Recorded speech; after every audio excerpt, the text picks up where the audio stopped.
Assalamualaikum warahmatullahi wabarakatuh. Salam sejahtera untuk kita semua.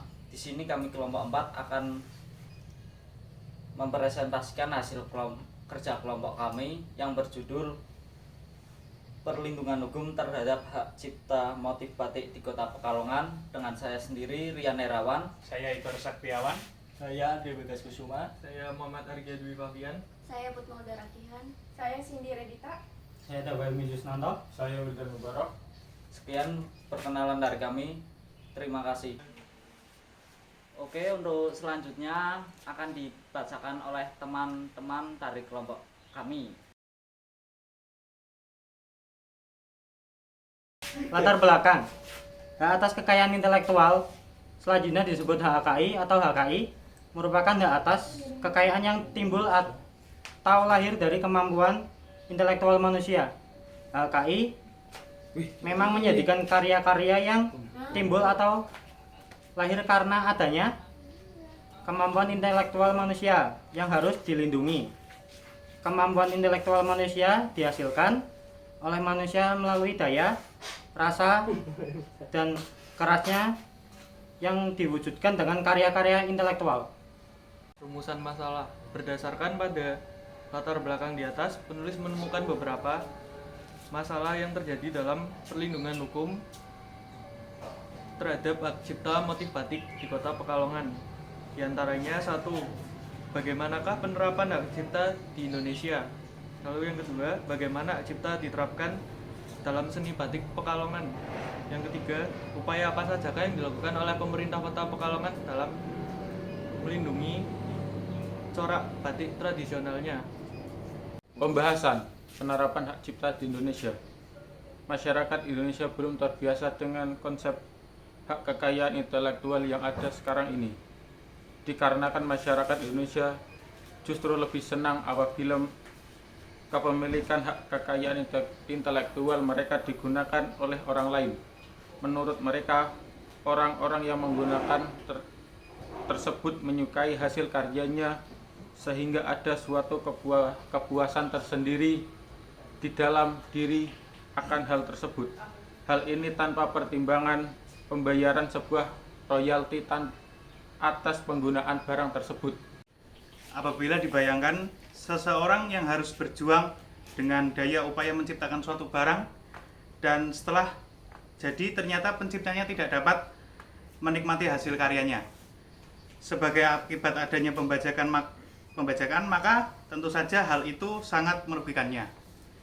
Masyarakat kurang mengetahui konsep hak kekayaan intelektual ini. Seperti yang dinyatakan Muhammad Jumhana bahwa pada umumnya masyarakat kurang mengetahui benar mengenai hak kekayaan intelektual. Bahkan kalangan pencipta seperti seniman, desainer, dan juga penemu, serta pemilik merek itu sendiri pun kurang mengetahui, apalagi mengenai kapan dan bagaimana harus menegakkan atau mempertahankan hak tersebut. Di Indonesia, pengaturan tentang hak cipta mengalami beberapa kali perubahan dan bergantian undang-undang, yaitu UU Nomor 8 Tahun 1982 yang diperbarui dengan UU Nomor 17 Tahun 1987 dan diperbaharui lagi dengan UU Nomor 12 Tahun 1997. Terakhir dengan UU Nomor 19 Tahun 2002. Secara spesifik, undang-undang ini memuat beberapa ketentuan baru. Salah satu di antaranya adalah perlindungan terhadap seni batik, terutama mengenai pengaturan seni batik di Indonesia.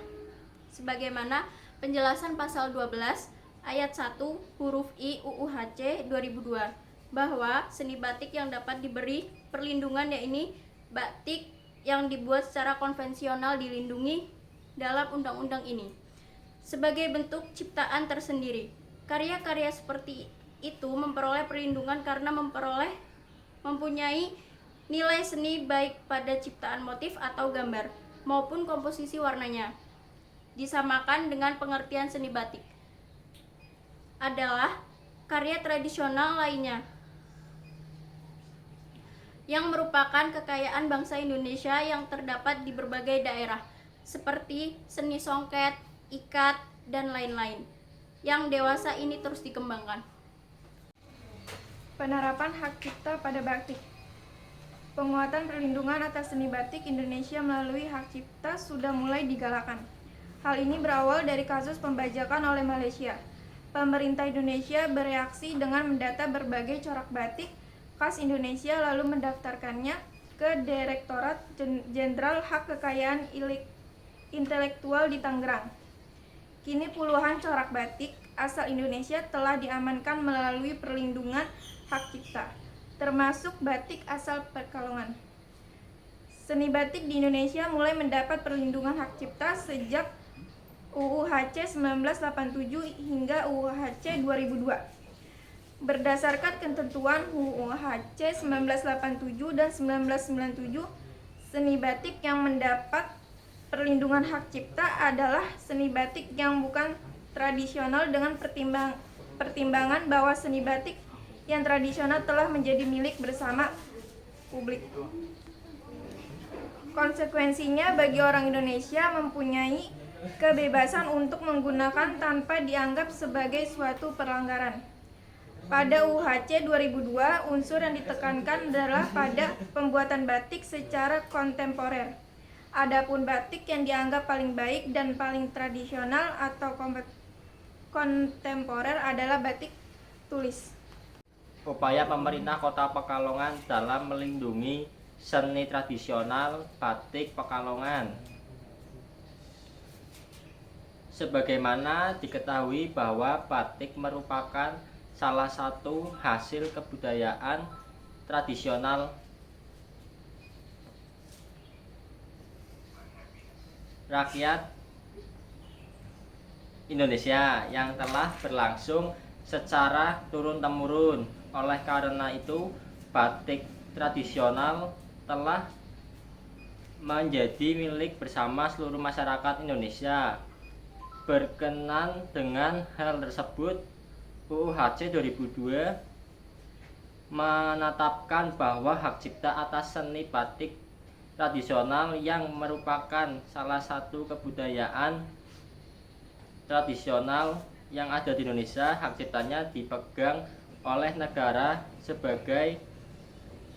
sebagaimana diatur dalam pasal 10 ayat 2 UHC 2002, termasuk di dalam ketentuan pasal ini adalah mengenai folklore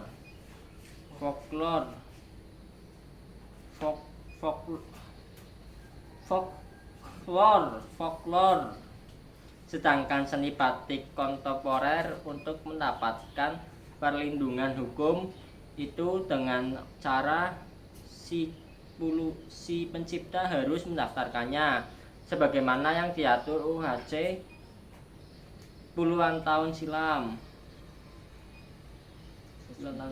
Sejumlah pembatik Pekalongan diundang ke Malaysia untuk memeragakan kebolehannya membatik dengan hati bersih dan kebanggaan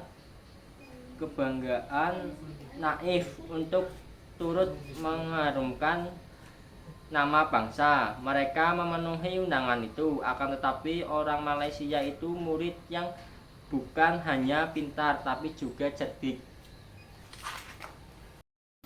Bab 3. Penutup. Di Indonesia, pengaturan tentang hak cipta mengalami beberapa kali perubahan dan pergantian undang-undang, yaitu Undang-Undang Nomor 8 Tahun 1982 yang diperbarui dengan Undang-Undang Nomor 17 Tahun 1987 dan diperbaharui lagi dengan Undang-Undang Nomor 12 Tahun 1997. Terakhir dengan Undang-Undang Nomor 19 Tahun 2002 yang selanjutnya disebut dengan UHC tahun 2002. Pemerintah Kota Pekalongan bereaksi dengan mendata berbagai corak batik khas Pekalongan, lalu mendaftarkannya ke Direktorat Jenderal Hak Kekayaan Intelektual di Tangerang. Kini puluhan corak batik asal Pekalongan telah diamankan melalui perlindungan hak cipta.